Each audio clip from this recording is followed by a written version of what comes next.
সিলটুকে আবার সোজা। যে কথাগুলো আমি বলতে চলেছি তা হয়তো কেউ শুনবে না কোনোদিন, কারণ কাল সকালে এই টেপ কাউকে হস্তান্তর করার মতো অবস্থায় আমি থাকবো না। না, মৃত্যু নয়, তার চেয়েও কোনো গভীর অন্ধকারে আমাকে টেনে নিয়ে যাবে সে, তার নিজের দলে টেনে নেবে আমাকে। তাও আমি চেষ্টা করব আজ রাতের সমস্ত অভিজ্ঞতা কাউকে জানাতে। এই অবস্থায় অনেক দৌড়াদৌড়ির পরে একজার কেরোসিন জোগাড় করতে পেরেছি, তাই দিয়ে আগুনে জ্বালিয়ে ফেলবো বাড়িটা। এই বাড়ির সব কিছু অভিশপ্ত, এমনকি বিরাট জানলাগুলো দিয়ে যে বাতাসটা ভিতরে ঢোকে সেটাও মানুষের হৃৎপিণ্ডে একটু একটু করে ঢেলে দেয় অভিশাপের বিষ। যে প্রশ্নের উত্তর জানতে এসেছিলাম এখানে তা আর জানতে বাকি নেই আমার। এ বাড়িতেই তারা আছে এখনো, ওই ঘরে। আজ বিকেলে বাড়ির দরজা পেরোনোর পর থেকেই আমার উপর নজর রাখছে সে।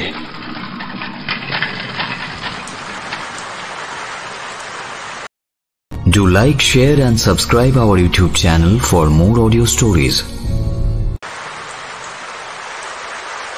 গ্রীষ্মের বিকেলে কালবৈশাখী আসবে এরকম একটা আভাস আগে থেকেই জানিয়ে রেখেছিল আকাশটা। আমি সাইকেল রিক্সা থেকে নামতেই আর রাগ ঢাক না করে মুষলধারে বৃষ্টি নামলো, সেই সাথে সনসনে ঠান্ডা হাওয়া। হাতের ব্রিফকেসটা কোনো রকমে বাগিয়ে ধরে দরজা পেরিয়ে ভিতরে এসে ঢুকলাম আমি। রিক্সাটাও ফেরার পথ ধরল। ঝমঝমে বৃষ্টি চারিদিক ঝাপসা করে দিয়েছে, তাও যতদূর দেখা যায় বাড়িটা দোতলা। পকেট থেকে মোবাইল ফোনটা বের করে হতাশ হলাম, জলে ভিজে অকেজো হয়েছে সেটা। একটু দূরেই একটা চায়ের দোকানের ঝাঁপ তোলা আছে, তবে দরজার ভিতরে লোকজন বসে আছে কিনা বোঝা গেল না। পকেট থেকে চাবি বের করে বাইরের দরজাটা খুলে ফেললাম, সাথে সাথে পুরনো জমাট বাঁধা বাতাস এক ছুটে আমার কানের পাশ দিয়ে বৃষ্টির অঝোর ধারার দিকে ছুটে গেল। ঘরের ভিতরে তাকিয়ে খানিকটা মজাই লাগলো আমার। এমন পরিপাটি সাজানো বাড়িকে হানা বাড়ি বলে জাহির করা একরকম নৈতিক অপরাধ। নেহাত ফোনটা খারাপ হয়েছে, নাহলে এক্ষুনি ফোন করে দু কথা শুনিয়ে দিতাম সুপ্রতিমকে। অবশ্য সে নিজেও জানে ঝোঁকের মাথায় বাজি ফেলে নগদ 10,000 টাকা হারতে চলেছে। আগে থেকে সেটা আঁচ করে আমাকে একরকম আটকানোরই চেষ্টা করেছিল, কিন্তু কোনো লাভ হয়নি তাতে। ভূতে আমি বিশ্বাস করি না, এবং তার থেকেও বেশি অবিশ্বাস করি সুপ্রতিমকে। তো সে যখন বলেছে এ বাড়ির আনাচে কানাচে প্রেতার তারা টহলদারি করে বেড়ায়, তার মানে সেটা আরবান মিথ ছাড়া আর কিছুই নয়। ব্রিফকেস মাটিতে নামিয়ে রেখে বাইরের দরজাটা বন্ধ করে দিলাম আমি, আর সাথে সাথে আবার সেই পুরনো জিনিসের গন্ধটা জমাট বাঁধল ঘরের ভিতরে। একতলায় জানলার বালাই প্রায় নেই বললেই চলে, অবশ্য বেশিরভাগ সময়টাই আমার দোতলায় কাটানোর কথা। সিঁড়ি দিয়ে উঠে দুখানা ঘর পড়ে, তার মধ্যে বাঁ দিকেরটা আমার লক্ষ্য, সেই দিকেই এগিয়ে গেলাম আমি। প্রত্যেক হানা বাড়িরই একটা ইতিহাস আছে, তেমন কিছু না থাকলে একটা সাধারণ দোতলা বাড়ি সম্পর্কে গুজবই বা রটবে কেন? এ বাড়িরও তেমন একটা ইতিহাস আছে। বলা বাহুল্য, সেই ইতিহাসের বেশিরভাগটাই আমি শুনেছি সুপ্রতিমের কাছ থেকে। ইতিহাস বলে বলছি বটে, কিন্তু ঘটনাটা বছর 25 আগের। সিঁড়ি দিয়ে উঠতে উঠতে হঠাৎ একটা জিনিস চোখে পড়তেই দাঁড়িয়ে পড়লাম আমি। একটা ছবি, ঠিক ছবি বললে ভুল হবে, বলা যায় একটা কাঠের ফ্রেম। যেন কেউ ভিতরের ছবিটাকে ছুরির ডগা দিয়ে ফালা ফালা করে চিড়েছে। ভিতরে ছবিটা ঠিক কি ছিল সেটাই চোখে পড়ছে না, শুধু এটুকু বোঝা যায় মাঝ বয়সী একজন মানুষ। একটা হাত চেয়ারের উপর রেখে দাঁড়িয়ে আছে। ক্যামেরার প্রথম জীবনে এই রকম পোজে ছবি তোলার একটা হিড়িক ছিল বটে, কিন্তু সে যাই হোক, ছবিটাকে এরকম ফালা ফালা করে কাটারই বা কি দরকার, আর কাটার পরে সেটাকে আবার ফ্রেমের ভিতরে ঢুকিয়ে রাখারই বা উদ্দেশ্য কি? বিশেষ করে মুখ চোখ যখন দেখা যাচ্ছে না। যাই হোক, ব্যাপারটাকে মন থেকে সরিয়ে বাকি সিঁড়িটা উঠে এলাম আমি। বাঁদিকের ঘরের দরজাটা চোখে পড়তেই মনটা খুশি হয়ে উঠল। এই ঘরে একটা রাত কাটাতে পারলেই সুপ্রতিমের দর্পচূর্ণ আর আমার নগদ 10,000 টাকা, দুই পাখি এক ঢিলেই অক্কা পাবে। এগিয়ে এসে দরজায় হাত রাখতেই কেমন যেন খটকা লাগলো আমার। একটু আগে সিঁড়ি দিয়ে ওঠার সময় কিছু একটা ঘটেছে। ছবিটার দিকে তাকিয়ে এতটাই মশগুল ছিলাম যে ব্যাপারটা খেয়াল করিনি, বা করলেও এই মুহূর্তে আর মনে পড়ছে না। কোনো শব্দ না, আর মনে করতে পারছি না। ঘরে আসবাবপত্র বলতে শূন্য। দু এক কোণে বহু বছর আগের খবরের কাগজ আর নানা রকম প্যাকেটের টুকরো ছড়িয়ে আছে। ভিতরে ঢুকে ঘরের জানলাগুলো খুলে দিলাম আমি। এতক্ষণে বৃষ্টি খানিকটা ধরে এসেছে, আশেপাশের বাড়িঘরগুলো চোখে পড়ল। এই জায়গায় নাকি অনেক বাড়ি এরকম ফাঁকা পড়ে থাকে। জানলা দিয়ে স্যাঁতস্যাঁতে ভেজা রোদ এসে পড়ল ঘরের মেঝেতে, আর সাথে সাথে একটা বিশেষ জায়গায় চোখ চলে গেল আমার। তার মানে এই সেই রক্তের দাগ, যা আজ 20 বছরেও নাকি মোছা যায়নি। ঘরের সিমেন্টের মেঝে জুড়ে মানচিত্রের নদীর মতো রক্তের দাগ এঁকে বেঁকে দরজার দিকে চলে গেছে। বহু বছর আগের এক ভয়ানক অভিশপ্ত রাতের স্মৃতি বহন করছে দাগগুলো। সেটা দেখতে দেখতেই মনে মনে বাড়ির ইতিহাসটা আর একবার ঝালিয়ে নিলাম। প্রায় বছর 25 আগে পূর্বতন মালিকের কাছ থেকে বাড়িটা কিনে নেন আলফ্রেড কামিন নামে এক ইংরেজ সাহেব। সপরিবারে এসে বসবাসও করতে থাকেন। পরিবার বলতে 2 কন্যা সন্তান আর স্ত্রী। কন্যা দুটির মধ্যে ছোটটির বয়স তখনও সম্ভবত 8 পেরোয়নি, বড়টি বছর 15-র কাছাকাছি। তো এই কামিন সাহেব স্থানীয় ভাষা ভাঙা ভাঙা বলতে পারলেও তার বউ মেয়ে সদ্য বিলেতের মাটি ছেড়ে আসা মেম সাহেব। ফলে এখানকার লোকজনের সাথে তাদের তেমন একটা ভাব ভালোবাসা ছিল না। তার উপর নাকি পাড়ার নানা অনুষ্ঠানে মাইক বাজানো নিয়ে পাড়ার লোকের সাথে বিবাদে জড়িয়ে পড়েন কামিন সাহেব। আমি তার মাতৃভাষাতে নিগের টিগার বলে গালাগালিও দেন। স্বভাবতই পাড়ার লোক এতে খাপ্পা হয়ে পড়ে, অথচ সামনাসামনি কিছু বলারও সাহস পায়নি কেউ। তো এইসব ঝুট ঝামেলার কিছুদিন পরে সাহেবের বাড়িতে মাঝরাতে ডাকাত পড়ে। দা, ছুরি, শাবল এইসব গ্রাম্য অস্ত্র শস্ত্র নিয়ে দরজা ভেঙে ঢুকে পড়ে তারা। মানুষ খুন করার উদ্দেশ্য হয়তো ছিল না, টাকা পয়সা নিয়েই কেটে পড়তো। কিন্তু সাহেবের গো একটি পয়সাতে হাত দিতে দেবেন না তিনি। ফলে শুরু হয় মারপিট। তাই দেখে সাহেবের মেয়ে বউও তারস্বরে চিৎকার করতে থাকে।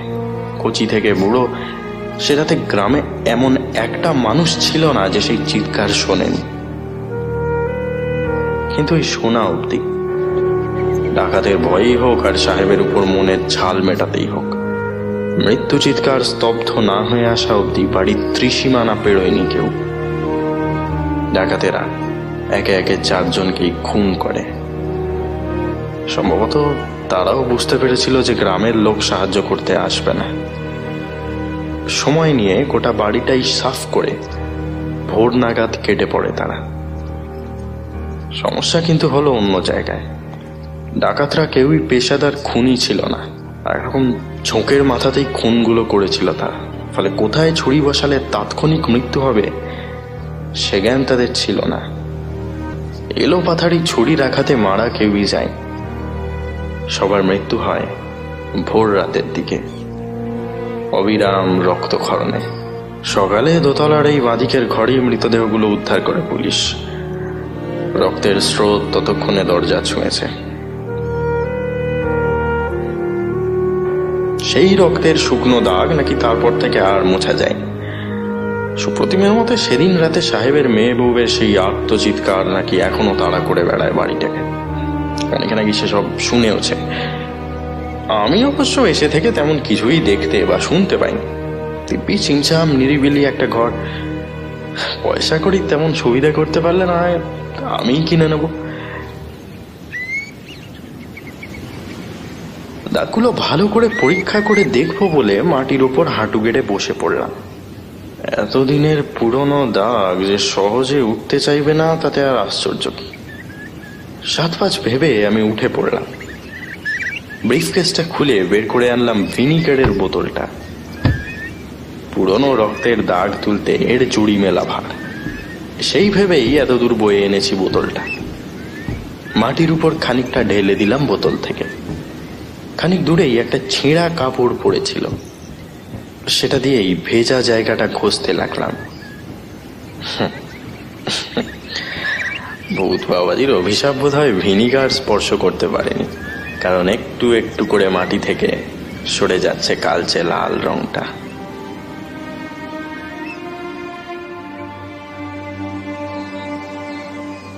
জায়গাটা পাড়া গা বলে সন্ধে নামতে একটুও সময় লাগে না। জানলার দিক থেকে দুদণ্ড চোখ ফিরিয়েছ কি বাইরে অন্ধকার। একটু আগেই একটা বিষণ্ণ বিকেল পার করে সন্ধে নেমেছে।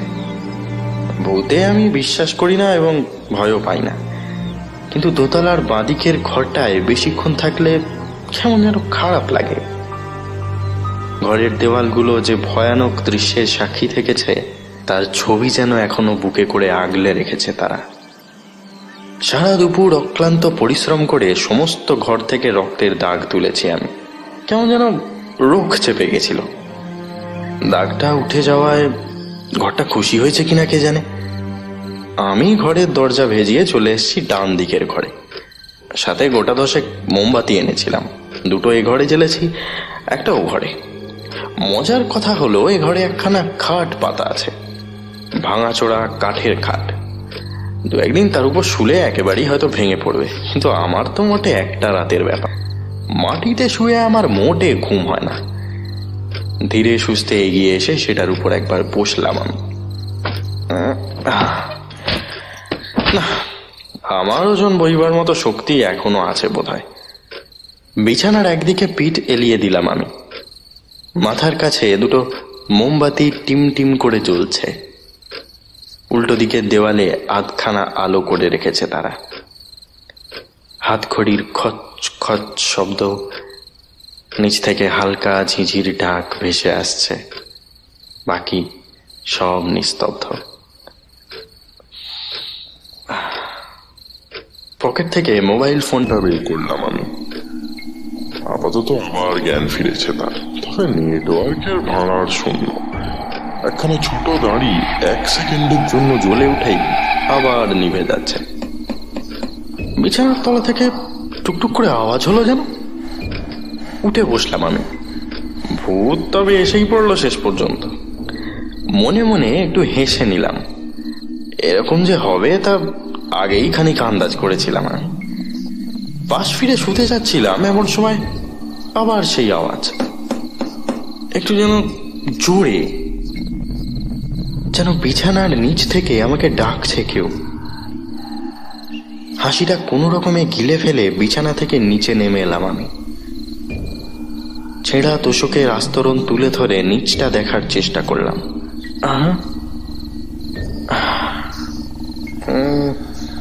আলো না থাকলেও বেশ বোঝা যাচ্ছে ভেতরে কিছুই নেই। বিছানা থেকে খসে পড়া তুলো জমাট বেঁধে ছড়িয়ে আছে। আমি আবার শুয়ে পড়তে যাচ্ছিলাম, কিন্তু তার আগেই মাথায় একটা বুদ্ধি খেলে গেল। এমনিতে ফ্যান চলছে না, তার উপর সারা বাড়ি ফাঁকা। এই অবস্থায় নানা রকম উটকো আওয়াজ কানে এসে মনকে চঞ্চল করে তুলবে। ব্রিফকেসের ভিতরে হাত চালিয়ে ইয়ারফোনটা খুঁজে নিলাম। নেটওয়ার্ক না থাকুক, অন্তত এইভাবেই কাজে লাগানো যাবে মোবাইলটা।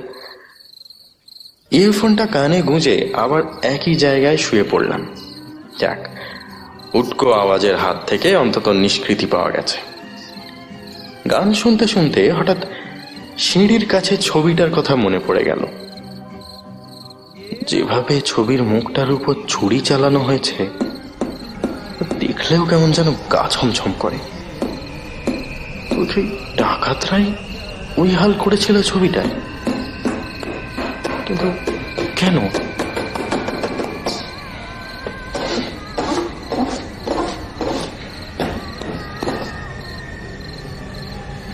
কথাগুলো ভাবতে ভাবতে তন্দ্রা এসে গেছিল।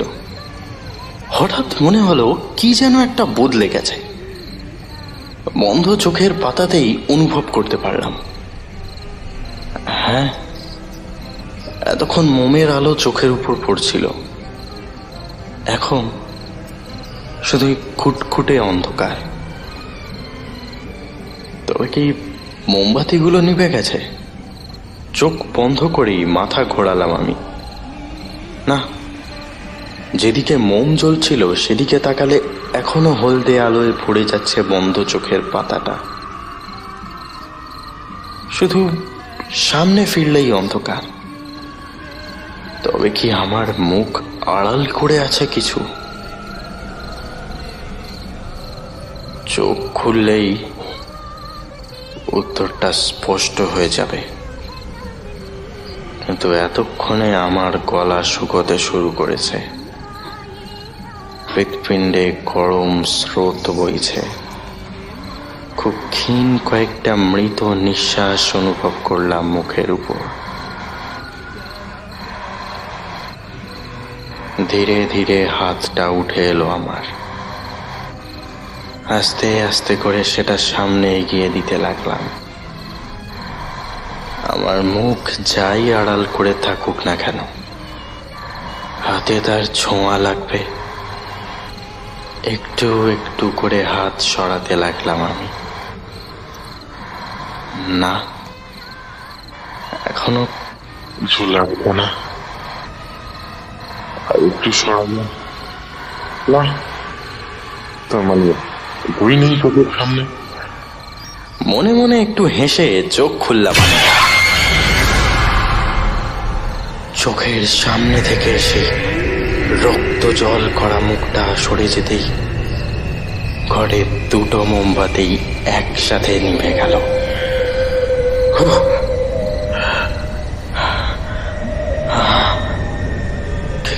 কি ছিল ওটা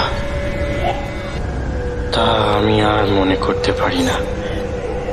মানুষের মুখ, ওই রকমই খানিকটা হতেও পারে। আকাশে জমাট কুয়াশার মতো অবয়ব, কপাল বেয়ে শিরা উপশিরার মতো রক্ত নেমেছে মুখে। ঘন নীল চোখের মণিতেও যেন গিয়ে মিশেছে সেই রং। কুপকুপে অন্ধকার দেওয়ালে পিঠ চেপে বসলাম আমি। এখনো এ ঘরেই যে সে আছে তাতে সন্দেহ নেই। তার ঘন নিঃশ্বাসের শব্দ শুনতে পাচ্ছি এখন। বিছানার নিচ থেকে আবার সেই টুক টুক শব্দ।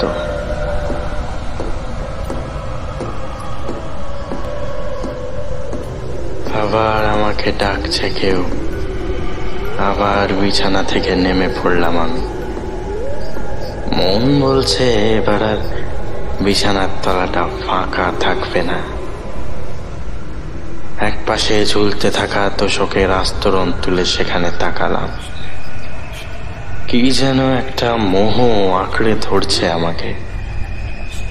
বিছানার নিচের খুটখুটে অন্ধকারের দিকে কয়েক সেকেন্ড এক দৃষ্টে তাকিয়ে থাকলাম।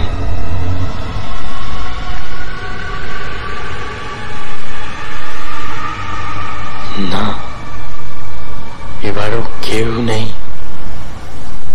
উঠে দাঁড়ালাম। জানলায় চাঁদের রূপালী আলো এসে পড়েছে। ঘাটের অপর প্রান্তে আমার দিকে পিঠ করে বসে আছে একটি নারী মূর্তি। তার খোলা সোনালি চুল পিঠ ছাড়িয়ে বিছানার উপর এসে নেমেছে। মনে মনে কি যেন বলে চলেছে সে। এক পা করে সাবধানে দরজার দিকে এগিয়ে গেলাম আমি।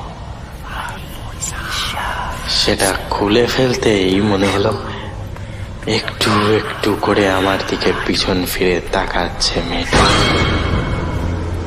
সেই নীল দুটো চোখ। ঘর থেকে বেরিয়ে এলাম আমি। একতলার কোনো একটা ঘর থেকে একটা সুর ভেসে আসছে, বাচ্চাদের ঘুম পাড়ানোর সুর, লুলাবাই। সরু প্যাসেজ দিয়ে হেঁটে বাঁ দিকের ঘরটার দরজায় এসে দাঁড়ালাম। আগের মতোই মোমবাতি জ্বলছে এখানে। দেখি দেখি কম্পমান তরল রক্তের মতো ছড়িয়ে পড়ছে ঘরময়। ভিতরে ঢুকতেই একটা অদ্ভুত খেয়াল এসে ভর করলো আমার মাথায়। মনে হলো ঘরের চারটে দেওয়াল যেন টানছে আমাকে। সেই ভয়াবহ রাতে চারটে রক্তাক্ত অসহায় মানুষের চিৎকার আজও লেগে আছে দেওয়ালগুলোতে। তাতে কান রাখলে আজও শুনতে পাবো সেই আর্তনাদ।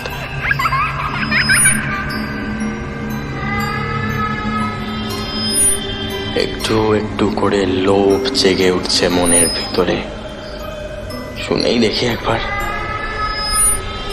সে অভিশপ্ত রাতে গ্রামবাসীরা যা শুনেছিল, দেওয়ালে কান রেখে সেকেন্ড গুনতে লাগলাম আমি।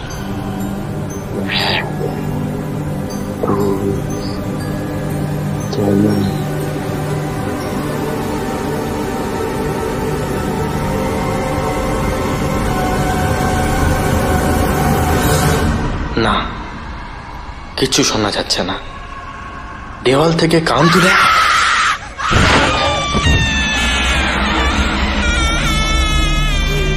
ছিটকে পড়েছিলাম ঘরের উল্টো দিকে। শক্ত কিছুর উপর এসে পড়ায় কোমরটা ভেঙে গেছে বোধহয়। কিন্তু এ ঘরে তো আসবাব কিছু ছিল না। বেশ বুঝতে পারলাম ঘরে এখন আর আমি একা নই। একটা বাচ্চা মেয়ের গলার আওয়াজ শুনতে পাচ্ছি। আজ রাতে লোলাবাই শুনে ঘুম আসবে না তার। কিসের উপর এসে পড়েছি হাতড়ে দেখার চেষ্টা করলাম। হ্যাঁ, একটা কাঠের চেয়ার। তো এ বাড়িতে আসার পর থেকে তো কোনো মুহূর্তে মনে পড়ে গেল। হ্যাঁ, দেখেছি ছবিতে। সিঁড়ির পাশের সেই ছবিটায় লোকটা যেভাবে দাঁড়িয়েছিল, এখন আমিও সেইভাবে দাঁড়িয়ে। আর সে ছবিটা তুলতে গেলে ক্যামেরাম্যানের যেখানে দাঁড়ানোর কথা, ঠিক সেখানে জমাট অন্ধকারের ভিতর থেকে ভেসে আসছে একটা হাসির শব্দ। একটু একটু করে সেটা এগিয়ে আসছে আমার দিকে। রক্তাক্ত, শীর্ণ, ঠান্ডা একটা শরীর। জ্যোৎস্নায় কিছু যেন চকচক করে উঠল। হ্যাঁ, একটা ছুরির ফলা।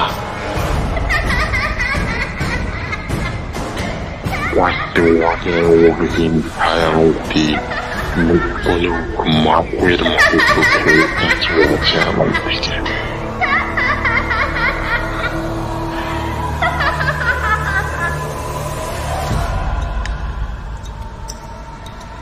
এখন সময় শেষ হয়ে আসছে। আমার নিস্তেজ হয়ে আসা শরীর থেকে খরিত রক্ত আবার ভরিয়ে দিচ্ছে ঘরের মেঝেটা। ঠিক যে জায়গাগুলো মুছেছিলাম আমি, ক্রমশ ভরাট হয়ে যাচ্ছে সেগুলো। এ রক্তের দাগ মুছবে না। এ অভিশপ্ত নরকের রাত বারবার ফিরে আসবে বাড়িতে। এই দেওয়ালগুলো মৃত্যুহীন আর্তনাদ বুকে নিয়ে পাহারা দেবে চিরকাল। Do like, share and subscribe our YouTube channel for more audio stories.